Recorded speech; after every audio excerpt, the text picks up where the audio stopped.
Alors dans cette vidéo, nous allons parler d'hybridation, donc je te mettrai les informations ici, on revient à un contenu un petit peu plus classique, parce que là, si tu veux, il n'y a pas forcément besoin de faire d'intégration, mais c'est surtout donc l'Alfa Romeo donc Junior Hybrida, ça me fait beaucoup rigoler, puisqu'en fait, je te ferai peut-être des intégrations quand même du véhicule, parce que on te le met à la sauce italienne, ce véhicule-là, sauf qu'il a rien d'italien, à un tel point que le gouvernement de Meloni a dit, vous me l'appelez pas Alfa Romeo, c'est pas possible, ça sera Junior, vous l'appelez pas Milano ou une ville en tout cas italienne, dans la mesure où c'est un châssis entre guillemets PSA, pour résumer, c'est un moteur PureTech, et le véhicule de mémoire, il est fabriqué donc en Pologne.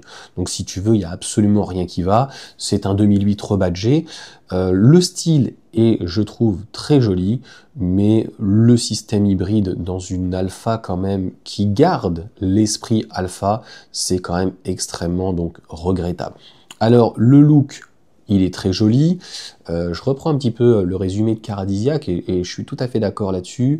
Les bonnes performances, bon, il est vigoureux, mais ça reste un PureTech hybridé. Le comportement relativement dynamique, oui, par contre le châssis est de plus en plus raide, et ça c'est aussi un point négatif.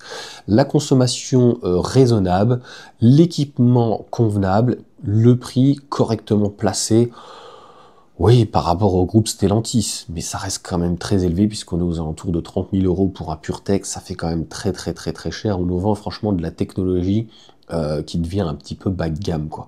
Donc la suspension arrière trop ferme, oui, bon, c'était déjà le cas sur même les deuxième génération 3008, c'est très raide.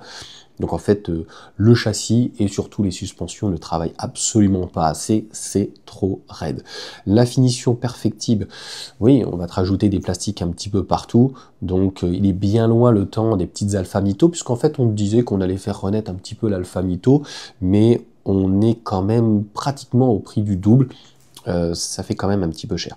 L'habitabilité arrière, un petit peu juste, bah oui, en fait, on a des véhicules qui sont de plus en plus lourds, on a des véhicules, en fait, pour 4 mètres, où on n'a plus de volume, et donc il faut repenser entièrement, en fait, un véhicule, qui soit thermique ou électrique, il faut libérer de la place, parce qu'en fait, il y en a marre, plus le véhicule grandit, moins il a de volume à l'intérieur. C'est vraiment stupide, alors que par contre, le moteur, lui, il est de plus en plus petit. Avant, on arrivait à foutre des 2 litres, c'est au marchepied, au chausse-pied et tout, on se dit mais que ça va pas rentrer. Audi, par exemple, l'avait pas dit, mais l'avait un petit peu à moitié avoué. La batterie, donc, elle était dans le coffre, parce qu'il y avait plus de place une fois qu'ils avaient mis le 2 litres. Ils ont mis quand même le 2 litres TDI, et ils ont mis aussi le 2 litres TFSI. Donc l'écran central trop bas, et l'absence de spécificité mécanique, ouais, voilà, il y a un seul moteur, à partir de 29 500 €, et ça va donc jusqu'à 32 000 €.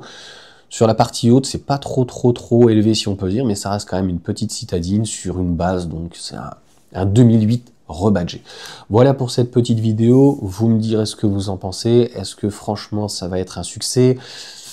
Je pense que ça a un certain coût à un moment donné, en fait, de développer des plateformes ou des modèles comme ça, c'est-à-dire que est-ce que c'est pas plus simple de faire comme BYD, Tesla ou éventuellement Toyota, de faire un modèle, bon, ils ont, tu me diras, l'Aigo, la Yaris, et puis les modèles X, etc., enfin, au niveau de Toyota, donc la Yaris X, etc., c'est un peu plus, on va dire, micro SUV, mais est-ce que, voilà, Stellantis, c'est pas contre-productif d'avoir donc une plateforme, d'avoir une citadine et d'avoir en fait pratiquement 10 modèles entre Alfa Romeo, Peugeot, Opel, Citroën, Fiat, etc., 208, 2008, le Moka, la Corsa.